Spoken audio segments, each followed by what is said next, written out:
Today on Locked On Dolphins, we take a look at the new salary cap management tool that is catching fire across the league, void years, what they are, how they work, and why we should care as the Dolphins begin to implement it into their roster management strategy. You are Locked On Dolphins, your daily Miami Dolphins podcast, part of the Locked On Podcast Network, your team every day. All right, Miami, welcome to another episode of Locked On Dolphins. It is your team every day here on the Locked On Network. I am your host, Kyle Krabs, a lifelong Miami Dolphins fan, host of Locked On Dolphins, co-host of Locked On NFL Scouting. You can find our shows on YouTube or wherever you listen to your favorite podcast. Tip of the cap to our everydayers, because it is your team every day. We don't just say it, we live it here on the Locked On Network. Today's episode of Locked On Dolphins is brought to you by FanDuel. Make every moment more. Right now, new customers get $200 in bonus bets with any winning $5 bet. That's $200 if your bet wins. Visit FanDuel.com/LockedOn to get started. Today on the show, it's all the rage. It's all the buzz. It's all a lot of people are talking about. And it's been a thing for a few years. But this was the first year that you really saw the Dolphins dip their toe, be more than their toe, into the pond as it pertains to void years. So we're going to get into a little bit of salary cap management, team building strategy, asset planning, I think is probably another good way to put it. And the concept of void years is adding dummy years to the back end of a contract that the player is not under contract with the team as additional placeholders for more salary cap to be spaced out for a signing bonus. So, for example, Kendall Fuller.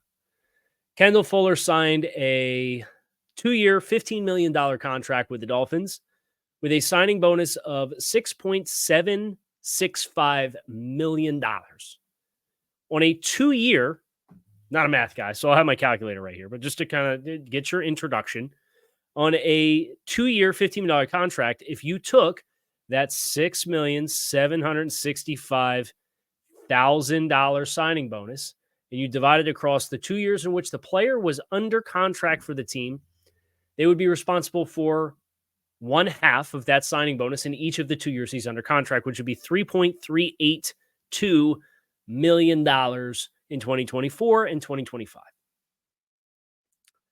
That plus Kendall Fuller's base salary this year, which is the remainder of like the checks that he collects throughout the course of the week or week to week, would have his salary cap hit at approximately $4.5 million for the first year of this contract. And then year two, he would make another $6.5 million plus the other half of the signing bonus at $3.38 million. You'd be talking about a $10 million cap hit or so in 2025, the second of 2 years. But with void years, and if you're watching on YouTube, you picked a great day to be watching on YouTube. I have a visual aid. Regard me. The Dolphins put 3 void years on the back of Kendall Fuller's contract. So he is under contract to play with the team in 2024 and 2025, but in 2026, 2027, and 2028, there was a prorated portion of that $6.765 million signing bonus that makes the prorated amount not 3.38, but instead divided by 2, it's divided by 5. So 2026, 2027, and 2028 each have 1/5 of the $6.7 million signing bonus, which is equal mathematically to $1.35 million. As a result, Kendall Fuller's 2024 salary cap hit is $2 million less than it would be otherwise. His 2025 salary cap hit is approximately $2 million less than what it would be otherwise. Now, here's where it gets tricky. No matter how many void years you put on the back end of a contract, the first year that player is no longer under contract with the team, it works just like dead money when you cut a player or trade a player. It accelerates into that year. So if Kendall Fuller were to not re-sign with the Dolphins in 2026, the $1.35 million for 2026, 27, and 2028 would all accelerate into the 2026 salary cap as dead cap for a total of $4 million, which makes sense because they saved about $2 million this year and next year against the cap by putting the void years on the back end of the deal. There's a lot more that goes into the pros and cons and the strengths and weaknesses, and there's ways that you can continue to manipulate that money, and we're going to talk about that in just a little bit, but that's just your introductory example of how the Dolphins structured a free agent signing for a player in Kendall Fuller on a 2-year, $15 million contract and save themselves over the next 2 seasons about $4 million worth of cap space, which then in turn you have to pay the check for at some point. We'll talk about what their flexibility is with Kendall Fuller's contract in just a little bit. But I want to be focused right now on looking at what Dolphins players, it is established, have void years in their contracts after the first wave of free agency. So if you're watching on YouTube, outstanding. We're still going to be using over the cap. Spot Rack. We'll use over the cap for another one of the specific contracts. If you are not watching, it's a good thing this is an audio podcast as well. I'll read through all the players that have void money on their deal. Alec Ingold, fullback. He has approximately $415,000 in void money in 2027 and 2028. That was after they restructured his contract as a part of their salary cap compliance strategy through the beginning of this offseason. At tight end, Durham Smythe, they restructured his contract as well. He's under contract through 2025. He has $400,000 in void money for 2026, 2027, and 2028, a grand total of $1.2 million in prorated money put off to future years in which he is not under contract with the team. Jonnu Smith signs his contract with the team. He has 3 years of void money at $550,000 apiece, a grand total of $1.65 million in prorated money that starts in 2026. The Teron Armstead contract got the most exotic workup for the Dolphins. They have a grand total of $2.9 million in prorated money that he is not under contract with the team. 1.46 in 2027 and 1.46 in 2028. If you're watching on YouTube, you can see there's a bigger number in the first year that's in yellow, which are designated as void years. That's because that's the grand total of all the subsequent years of void money that's accelerated. That would be your cap hit. Hope that makes sense. Austin Jackson in year 1 of his new 3-year deal. He has $3.6 million in prorated money into future years in which he's not under contract with the team starting in 2027.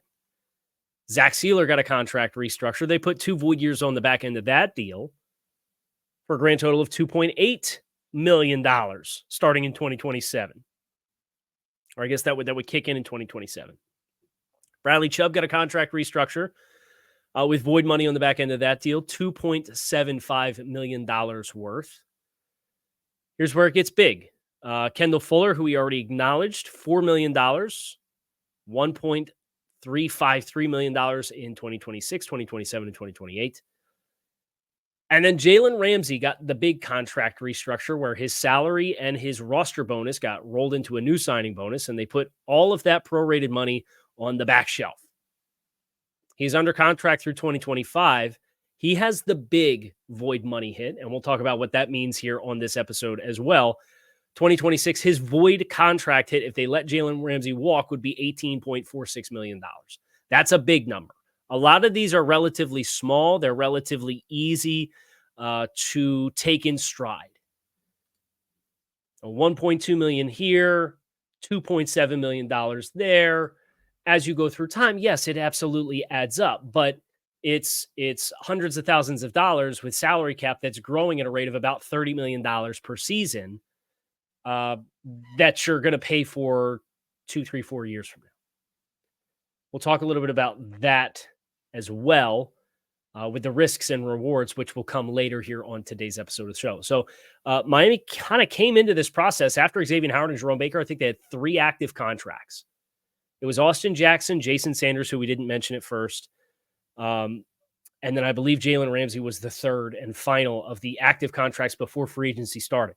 So they've added quite a few contracts through both restructures and through free agent signings. This also did not include Aaron Brewer, who's not updated on SpotRack's list, but Over the Cap has that contract, and that contract has 2 years worth of void years as well, for a grand total of $2.236 million starting in 2027. So you got kind of the gauntlet of the names now. How do void years work beyond just the concept of prorating future money or future cap for money paid now? And then what are the risks and rewards? That is what we're going to cover next on the remainder of today's episode of Locked On Dolphins. So make sure that you stick with us. Today's episode of Locked On Dolphins is sponsored by BetterHelp. It can be easy to ignore your social battery and spread yourself too thin, especially with social gatherings picking up after the winter as we roll into the spring. What's the right amount of socializing for you, and how do you recharge? Maybe you thrive around people, or maybe you need some time alone and to yourself.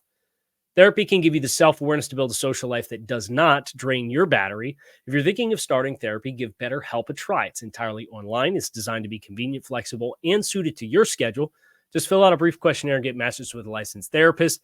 And you can switch therapists at any time for no additional charge. Find your social sweet spot with BetterHelp. Visit BetterHelp.com/LockedOn today to get 10% off your first month. That's BetterHelp, HELP.com/LockedOn. So we're kind of through the introductory phase. Miami enters the fray with void years at a much more aggressive rate than what they had been in previous years. Jerome Baker's contract and Xavier Howard's contracts, before they terminated both of those contracts, did have void dollars on them as well. So Miami's kind of dabbled. There's some teams that are really aggressive with this. I think the Philadelphia Eagles are a team that comes to mind. And the Philadelphia Eagles are a team that's really interesting because if you wind the clocks back to like 2021, when Philly was in a really sour spot and they regressed as far as the record with Doug Peterson, and they kind of flopped. They had some injuries. They transitioned to Jalen Hurts. They fired Doug Peterson. That was a team that was like negative $71 million in cap space. And how Howie Roseman has been able to kind of circumvent and navigate this is they reset some positions as far as where they're paying contracts. They had a new infusion and a new wave of moving up and down the draft board to create a spike in draft capital. And they utilized void years to strategically manage the right assets on the team. And now Philly was in a much healthier salary cap position now than what they were just 2 years ago. Philly's right now estimated to about $30 million in cap space. But when you look at, and again, if you're watching on YouTube, if you're not watching on YouTube, give me some consideration to swing by the YouTube channel. They just signed Saquon Barkley to a contract. It was like a 3-year, $47 million contract. And they got $4.5 million in void money there. A.J. Brown has $9.7 million in void money on his contract. Dallas Goedert's got 8.2. Lane Johnson's got 11.2. Jordan Mailata's got $26 million in void money in 2026. Jason Kelce retired, and he's got $16.5 million in cap space for 2025. Josh Sweat, 9.7. Fletcher Cox retiring. He's got a $10 million void cap hit for 2025. Hassan Reddick, they're trying to trade. He's got 14.68 starting in 2025. Darius Slay, 14. James Bradbury, 21. I say this to give the proper perspective for what teams are doing with void dollars and how too much of anything is a bad thing.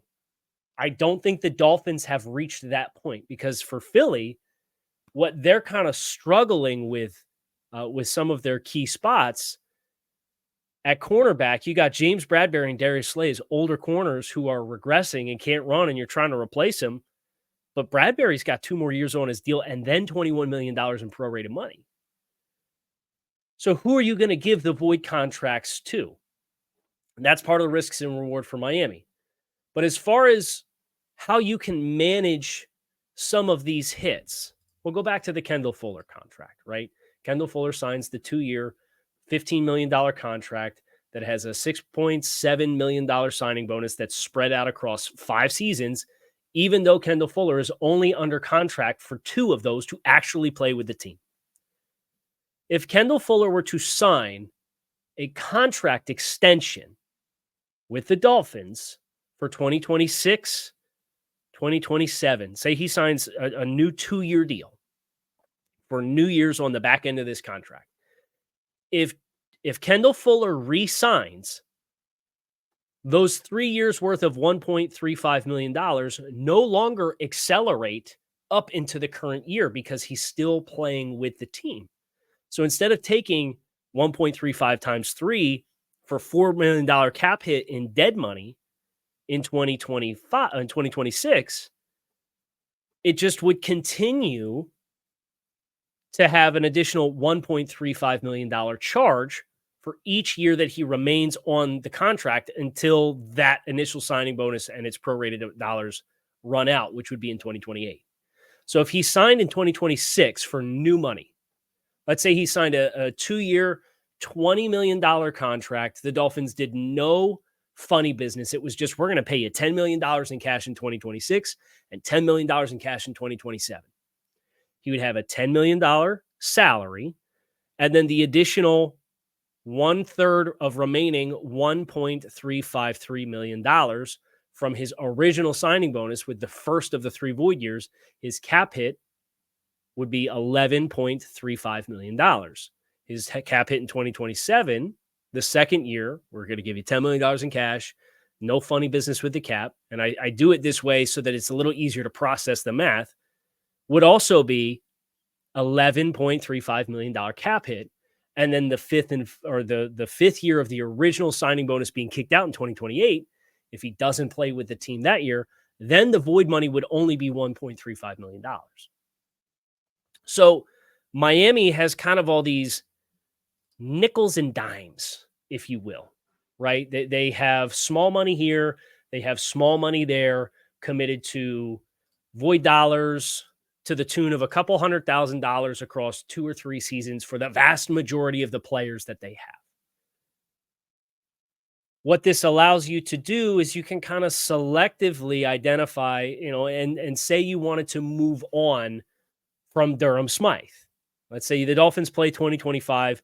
He would have 1 year remaining on his contract for $4.8 million would be his salary cap that's scheduled and due to him. In cash, he's owed $3.3 million in 2025 versus a $4.8 million cap hit. And then he has an additional $1.2 million in void money for 2026, 2027, 2028, because they restructured his contract in this year to get cap compliant and took $400,000 and divided that out across 5 seasons for $400,000 a piece. So that's what? $2 million. They took his $2 million of his salary, converted it to a signing bonus, spread it out across the remainder of the contract, which is 2 more years, and then 3 dummy years behind it. You could then cut Durham Smythe, hypothetically, ahead of 2025. And it would just be all of the dead money. So all of the prorated money from cash that he's already received, including void years, would accelerate up. They can erase the 2026 dead cap figure of Durham Smythe of $1.2 million if he's not on the team in 2026 by moving on from him in 2025. And they would still save $2.17 million in cap space in 2025 because the void money that was prorated out is still less than the salary and cash that he would still be owed that season. So you have early outs out of void money as well. It's good to know that you can do that. And the other thing that I learned, just when you think you know everything there is to know, you pay attention every week and the NFL is going to teach you something else. The Baltimore Ravens thought this was interesting. Odell Beckham's contract that he signed was a 1-year, $15 million contract that had a bunch of void years on the back end of it for the Ravens. He signed it last year, obviously. Sounds like the visit with Miami went well. Nothing was agreed to, probably trying to figure out conditional money. But the Ravens, based on when his contract voided, cut him before his contract voided, which I did not know you could do. And the reason why they did that was they designated him as a post-June 1st cut. So even with void years, you can still divide the dollars across 2 seasons if you designate a player with a voiding contract as a post-June 1st cut, which makes sense why Miami is interested in knocking on the door, because they are interested in players who were cut and are not going to impact the compensatory pick formula. I know Odell Beckham at wide receiver is one of the better options that is on the market that would classify as a non-compensatory qualifying free agent between now and the Monday after the draft, which we did compensatory picks last week on Friday and did the big deep dive like we're doing right now on void years. So you could theoretically, Durham Smythe has 3 void years on the end of his contract at $400,000 apiece. You could cut post June 1st before his contract voids, and you would have $400,000 in the first year, and then the other $800,000 in the second year after that for 2026 and then 2027. All kinds of funny money going on. But this is the manipulation of the salary cap and its rules that is important context to understand as the Dolphins navigate through this chapter of their competitive window. So what are the risks and what are the rewards? We're going to talk about Jaylen Ramsey and his contract next as the big one, because that's the big dollar amount for Miami that looms large for them to have to tackle. And it's one of the closer ones on the calendar for when these contracts are potentially voiding. So we're going to get into that next here on this episode of Locked On Dolphins. Stick with us. Say goodbye to busted brackets because FanDuel lets you bet on every game of the tourney. I'll raise my glass and pour one out for everybody who had Kentucky making a deep run this month. Whether you're betting big on an upset or you're betting on a 1 seed, it's time to go dancing with America's #1 sportsbook. Right now, new customers get $200 in bonus bets if your first $5 bet wins. That's $200 to use on point spreads, money lines, and you can even pick who is going to win it all. Just visit FanDuel.com/lockedon and bet on college hoops until they cut down the nets. I think the biggest thing that I have with void years, and it's a slippery slope, and some teams have already poured gasoline on this fire to the umpteenth degree, like the New Orleans Saints, who signed Chase Young to a 1-year, $13 million contract, but $8 million of it is stipulated on how many games he like per game. He gets a portioned out amount of that, but it's considered to be likely to be earned. So they have to account for it against the cap, but then they put void years in. They put 4 void years on the back end of a 1-year, $13 million contract. And then they get credit for more cap in 2025 if he doesn't reach the playtime incentive. Just like insane behavior. Like totally insane for a team in New Orleans that every year they experience attrition with 2 or 3 really good players. Like what happened with Robert Hunt and Christian Wilkins, it happens annually for the Saints. Every year for a handful of guys. And that's what Miami needs to aspire to not be, right? Because then you regress back into what you were in 2020 or 2016, 2017, 2018. It's a team with older, more expensive players, not a lot of ceiling, not a lot of young core nucleus, and you are chasing being one piece away. We saw how that worked for Miami. That's not what you want to do. And I think Miami has done a fair job thus far, since this is the first year they're really getting into void years. It's still new. It's still fresh. And there's not big commitments with the exception of the Jaylen Ramsey contract. And that's really important because you can't let it snowball. If you just let it snowball and you're like the addict that can't say no, that's when you're going to wake up and you're going to go through your bank statements and your credit card bills, and you're going to say, oh my goodness, we got 6 figures in debt here, and I don't know how we're going to get out of it, right? 6 figures is like normal person, lay person debt, not NFL franchise salary cap debt, by the way. But the Jaylen Ramsey contract is the one that stands out to me because there is significant prorated dollars awaiting starting in 2026. $18 million worth to be exact. With a contract that's got 2 years left, they just reworked it, so he'll be locked in this year. The out for Jaylen Ramsey, they could move on from Jaylen Ramsey after this year. And if it was pre-June 1st, they would effectively just take a bath on it. They'd save $1 million. They'd have $25 million in dead cap. If they were to designate him post-June 1st, they would have a dead cap hit this year of $6.7 million, dead cap in 2026 of 18.4, which is all of the void money left on the contract. At that point, you might as well just let him play in 2025 and then take the $18.4 million dead cap hit for all the voided money that it would accelerate to 2026. But then you remember, you can prevent the acceleration of all of this money by giving a contract to a player that extends the years in which he's under contract to play for the team.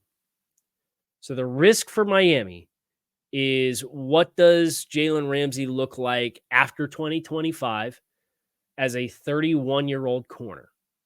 Is there a pathway to playing safety at a high level? Is he still playing corner at a high level that you would want to give him a new deal?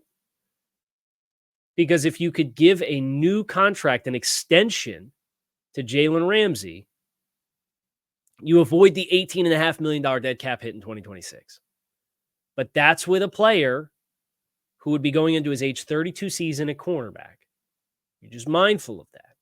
Now, I think Jaylen Ramsey is in a unique position to age particularly gracefully because of how he moved around when he was with the Rams, how he could play inside, how he could potentially play deep and be a safety. There was a ton of argument in 2016 when Jaylen Ramsey came out as a corner, as a safety. So for a player like that, I think he has a little bit more grace for an appetite to maybe go into 2025 and say, look, we're going to extend your contract so we don't have to worry about this $18.5 million dead cap hit for voided dollars. And if you do it that way, you could reduce his cap hit for 2025. His cap hit would probably be about the same for 2026 as what it is now, but the difference is he's under contract to play for you versus not. So those are the ones you have to be mindful of. When you get the big money acceleration up into 1 year, that can be a really bumpy ride, especially for 2026 when you're considering, okay, we're talking about extending the quarterback, and that's around the peak of the Tyreek Hill contract and the Bradley Chubb contract, and kind of hitting their big money windows. Are you going to extend those players? Are you going to move on from those players before that? You just want to make sure you're cycling your contracts appropriately to avoid a logjam of too much dollars getting clogged up for the cap at once into players that are no longer with your team. And if you're going to do that, you might as well do what the Rams did, right? And the whole point of how Miami has tackled this offseason by not recommitting to Robert Hunt and not recommitting to Christian Wilkins was to have that recalibration so that you could try to maintain your competitiveness with cap flexibility without having too much of the money backlogged at once. So that's kind of the risk. The reward, if you're willing to go here, and I said this earlier this week, this is now a thing, whether you like it or not. And I know a lot of people have a fundamental issue with automatically signing yourself up for dead money on contracts with the players not with the team. And I get it. Now, the nice thing about void years is you make the decision whether or not the player's going to remain on your team or not. Now, you're taking a bigger leap at the front end of the contract by signing yourself up for those void dollars and hoping that's a player that plays at a level that's going to warrant him continuing to be on the roster for you to then sign him to a new contract. But it's undeniable. It's happening. And we pointed out the Philadelphia Eagles as one team in particular who stand out, who are doing a lot of this. They are on the front end of being overly competitive on an annual basis right now. And the way that they have maintained that is because of how they have chosen to manage their salary cap, to keep a competitive roster, keep players they might not otherwise, and just stay ahead of the accelerating rate of the value of the dollar for NFL salary cap perspective. I could pay $1 right now, and I can give you the whole dollar. But if I pay you $1 now and I say, I want to pay the bill 2 years from now, when next year the dollar is going to be worth $1.20, and the year after that, $1 is going to be worth $1.40, me paying 1/3 of $1 from 2 years ago, when the dollar is now worth 40% more, that's economics, right? And I know Chris Kaufman from 3 Yards Per Carry has talked about there's no interest on debt in the NFL. And it's a great point. Shout out, Chris. There's no the rate of inflation, the value of the dollar from a salary cap perspective versus not getting charged interest at all is a very favorable landscape to operating within debt and normal and accepting debt as a normal portion of how you compete. There's a ton of teams that have started this process, including the Cleveland Browns or another team. Their 3-year cash spend is higher than anybody in the league the last 3 years. And they just gave Jerry Jeudy a crazy contract extension. They're void dollars. Deshaun Watson, they restructured his contract. He's got $9 million in void money for 2027. That was a fully guaranteed contract, which is another insane thing to do. Amari Cooper, 2025, 7.5. David Njoku, 2026, $14 million. They restructured Jedrick Wills' 5th-year option this year and put void money on the back end of that to the tune of $11.8 million. Bitonio's got 12.5 in 2026. Wyatt Teller's got 12 in 2026. Myles Garrett's got $37.6 million in void money in 2027. Agbo Okoronkwo's got $7.35 million in 2026. Dalvin Tomlinson's got 5 in 2027. Zadarius Smith's got 15.8 in 2026. Grant Delpit's got 17 in 2027. So again, other teams are doing this at a much more aggressive rate than Miami. And I'm not proposing that the Dolphins do it at that aggressive of a rate, because at that point, the end of that road's going to be very ugly. But to do it selectively and to still be early, the Dolphins can still selectively choose exit ramps versus retaining players and extending players because they continue to be assets valuable to the team. Some of these dollar amounts for other teams, they're using it, right? So if you just objectively say, I got a fundamental issue with void years, we're not going to do it at all, you're putting yourself at a significant year-over-year competitive disadvantage because other teams are willing to use the tool. You don't have to use the tool to the same intensity.